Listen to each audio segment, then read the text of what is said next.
How to log into KeyBank Online Banking. Hello guys, this is Atticus and welcome back to another tutorial video. In today's video, I'll teach you guys how you can log in to KeyBank Online Banking.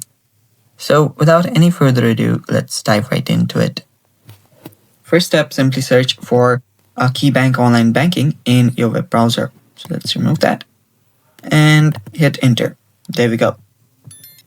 After you're here, you will see different options for login. You can go to online and mobile banking, or you can simply go to KeyBank Online Banking. So let those pages load, and after the page loads, here you'll see online and mobile banking. So what you'll need to do here is simply tap on sign on the top right, and then tap on sign on again. Then it will take you to this login web, which was basically the website that we previously clicked on. As you can see, both of those are same. Now after you're here, enter out your user ID and finally your password.